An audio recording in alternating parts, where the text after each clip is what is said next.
Hi friends, ఈరోజు మనం D Ed special education and B E D special education TET and డిఎస్సికి prepare అవుతున్న వాళ్ళ కోసం ఈ వీడియో. మన ఫస్ట్ టాపిక్ వచ్చి ప్రత్యేక అవసరాలు గల పిల్లల వర్గీకరణ. దీన్ని మనం మొదటి టాపిక్గా తీసుకొని దీంట్లో ఏ ఏ వైకల్యాలు వస్తాయన్న విషయం తెలుసుకుందాం. అసలు ఏ లోపాలని వైకల్యాలుగా గుర్తించారు, వైకల్యం అంటే ఏంటి, దాని వైకల్యం రావడానికి గల కారణాలు ఏంటి, ఆ వైకల్యం గుర్తించడానికి గల లక్షణాలు ఏంటి అన్న విషయము బేసిక్స్ గురించి ఈ వీడియోలో తెలుసుకుందాము. దీంట్లో భాగంగా ఫస్ట్ టాపిక్ ప్రత్యేక అవసరాలు గల పిల్లల వర్గీకరణ. దీన్ని 5 భాగాలుగా విభజించారు. ఫస్ట్ వన్ శారీరక వైకల్యం, సెకండ్ వన్ మేధో వైకల్యం, థర్డ్ వన్ మానసిక ప్రవర్తన వైకల్యం, ఫోర్త్ వన్ వివిధ కారణాల వలన వైకల్యం, ఫిఫ్త్ వన్ బహుళ వైకల్యం. శారీరక వైకల్యం అంటే శరీరానికి సంబంధించింది. దీన్ని మనము వ్యక్తిని చూడగానే, వ్యక్తిని లేదా చేతుని చూడగానే గుర్తించగలుగుతాం, అంటే శరీరానికి సంబంధించింది. దీంట్లో భాగంగా 10 రకాల వైకల్యాన్ని గుర్తించారు.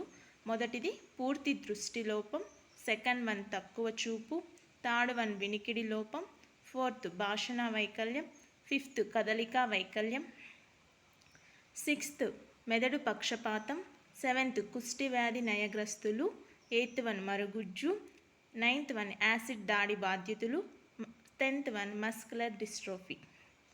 వీటిని శారీరక వైకల్యాలుగా గుర్తించారు. సెకండ్ వన్ మేధో వైకల్యం అంటే మెదడుకు సంబంధించింది. బుద్ధిమాంద్యత, నిర్దిష్ట అభ్యసన వైకల్యం, ఆటిజం. నెక్స్ట్ మానసిక ప్రవర్తన వైకల్యం అంటే మానసిక రుగ్మత. నెక్స్ట్ వివిధ కారణాల వలన వైకల్యం. దీంట్లో దీర్ఘకాల నరాల సమస్య, మల్టిపుల్ స్లెరోసిస్, పారిస్కస్ వ్యాధి, హిమోఫీలియా, తలసేమియా, సీకెల్ సెల్ వ్యాధి. నెక్స్ట్ బహుళ వైకల్యం. బహుళ వైకల్యం అంటే ఒకటి కన్నా ఎక్కువ వైకల్యాలు ఉన్నవారిని బహుళ వైకల్యం కలవారు అంటారు. నెక్స్ట్ దీంట్లో ఈరోజు మనము శారీరక వైకల్యానికి సంబంధించి మొదటి 4 విషయాల గురించి తెలుసుకుందాం. పూర్తిగా దృష్టి లోపం, తక్కువ చూపు, వినికిడి లోపం, భాషణ వైకల్యాల గురించి ఈ వీడియోలో తెలుసుకుందాం. నెక్స్ట్ సబ్ టాపిక్స్ గురించి నెక్స్ట్ వీడియోలో తెలుసుకుందాం. దాంట్లో భాగంగా ఫస్ట్ వన్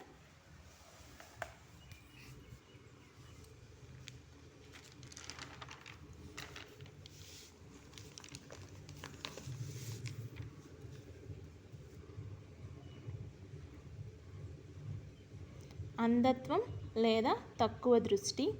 దృష్టిలోపం అంటే చూపు లేకపోవడం అనే అర్థం. అంధత్వం ఉన్నదా లేదా అనేది కేవలం వైద్య పరీక్షల ద్వారా నిర్ణయించడం జరుగుతుంది. నెక్స్ట్ దృష్టిలోపం అనగా చికిత్స తరువాత అద్దాలు ఉపయోగించినను చూపు లేనివారు. సాధారణ కాంతిలో 60/18గా గల దృష్టి లోపం గలవారు, అంటే వాళ్ళ విజన్ అనేది 6/18గా ఉంటే వాళ్ళని దృష్టిలోపం ఉన్నవారు. నెక్స్ట్ వివిధ ఉపకరణాలను ఉపయోగించి 10 డిగ్రీలు అంతకంటే తక్కువ దృష్టి క్షేత్రంతో చూడజాలని వారంతా అందులే. నెక్స్ట్ వర్గీకరణ అంటే దీన్ని ఏ విధంగా వర్గీకరించారంటే సాధారణంగా కంటి చూపు సమస్య గల వాళ్ళు 2 రకాలు. దాంట్లో అంధులు అంటే పూర్తిగా చూడలేని వారిని అంధులు అంటారు. నెక్స్ట్ సెకండ్ వన్ తక్కువ దృష్టి అంటే పాక్షికంగా చూపు లేనివారు, అంటే చూడడంలో వాళ్ళకి స్పష్టత లేకుండా ఉంటే వారిని లో విజన్ అనొచ్చు, తక్కువ దృష్టి కలవారు అనొచ్చు. నెక్స్ట్ వీళ్ళ యొక్క లక్షణాలు: పూర్తిగా చూడలేకపోవడం, కాంతిని సరిగ్గా చూడలేకపోవడం, దృష్టి 10 డిగ్రీల కన్నా తక్కువగా ఉండడం, బ్రెయిన్లీ లిపిలో మాత్రమే చదవడం, ఇతరుల సహాయంతో నడవడం, కంటిలోని నల్లగుడ్డు తెల్లగా ఉండడం, కళ్ళు పెద్దవిగా చేసి చూడడం, కంటి నుండి తరచుగా నీరు కారడం, కళ్ళు నిర్మాణంలో లోపాలు, పక్కవారి దాంట్లో చూసి రాయడం, తరగతి గదిలో బ్లాక్ బోర్డ్ మీద రాసిన అక్షరాలని వాళ్ళు నల్లబలపై నుంచి చూసి రాయకుండా పక్కవారి దాంట్లో చూసి రాస్తుంటారు సరిగా కనిపించకపోవడం వల్ల. అలాగే వీరు పుస్తకం దగ్గరగా పెట్టి చదవడం కూడా లో విజన్ కిందకు వస్తుంది. నెక్స్ట్ కంటి పాపలు వేరువేరు పరిమాణంలో ఉండడం, అంటే ఒక కంటికి ఇంకొక కంటికి కనుపాపల్లో డిఫరెన్స్ అనేది ఉంటుంది. నెక్స్ట్ థర్డ్ వన్ వినికిడి లోపం.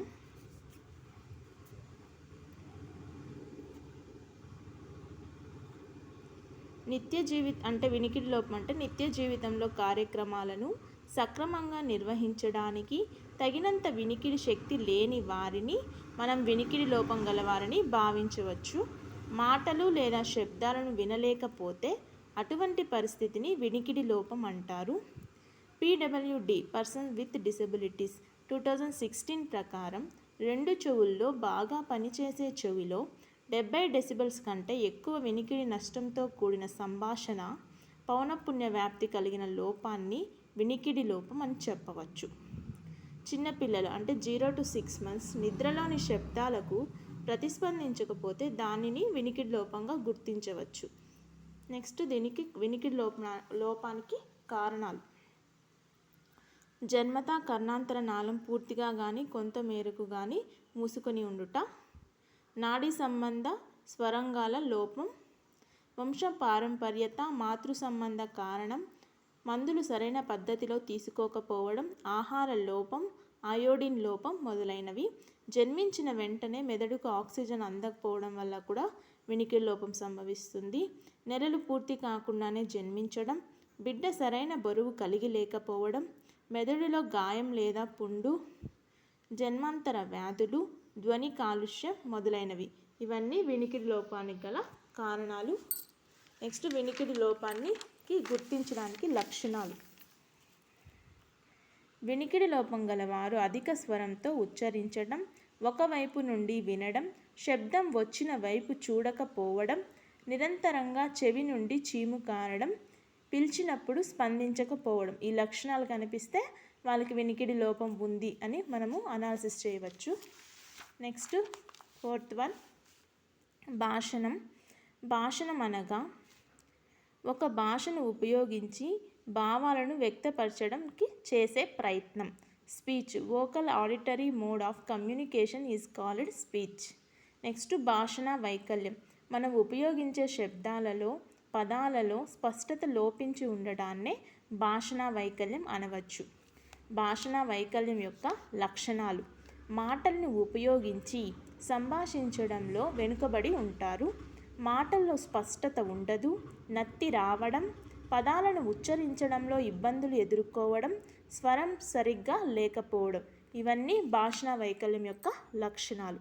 భాషణ వైకల్యం రావడానికి గల కారణాలు. వినికిడి లోపం కలిగి ఉండడం అంటే వాళ్ళకి సరిగా వినిపిది కాబట్టి వాళ్ళు సరిగా పదాలను అక్షరాలను ఉచ్చరించకపోవటం. నెక్స్ట్ పాక్షిక పక్షపాతం, బుద్ధిమాంద్యత, అవయవ లోపం. అవయవ లోపం అంటే ఏదైనా లోపం వలన వాళ్ళకి మాటలు సరిగ్గా ఉచ్చరించకపోవడం. గ్రహణ ముర్రి అంటే పెదాలు చీలి ఉండడం, అంటే పెదాలలో ఏదైనా సమస్య ఉంటే కూడా వాళ్ళు ఉచ్చరించడానికి ఇబ్బంది పడుతుంటారు. నెక్స్ట్ నాలుక యొక్క కొన భాగం అతుక్కొని ఉండడం, నోటి ముందు గల కండరాల బలహీనత, నోటి ఎందు గల కండరాల బలహీనత, దంతాల అమరిక సరిగ్గా లేకపోవడం, జ్ఞాపక శక్తి లోపం. వీటి వల్ల భాషణం అనేది సమస్యగా ఉంటుంది. నెక్స్ట్ రకాలు. భాషణ రకాలు 3. ఉచ్చారణ దోషాలు, నత్తి, స్వర సంబంధమైనవి. ఇందులో ఉచ్చారణ దోషాలలో ఏమేమి ఉచ్చారణ దోషాలంటే ఒక శబ్దానికి బదులు ఇంకొకటి పలకడం, శబ్దాలను పలకకుండా ఉండటం, పలికిన శబ్దాలకు స్పష్టత కోల్పోయి ఉండడం, పదాలలో లేని అక్షరాలను కలిపి పలకడం. దీన్నే మనము సోడా అని కూడా అంటాము, ఉచ్చారణ దోషాలని. నెక్స్ట్ సెకండ్ రీజన్ నత్తి.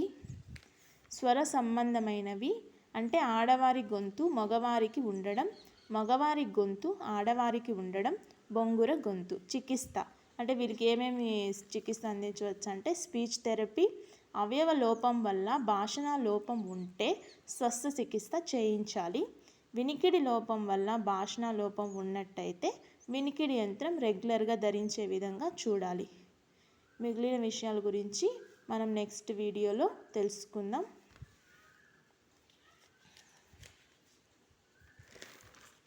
ఇది మనము ఈరోజు యొక్క టాపిక్ గురించి brief introduction.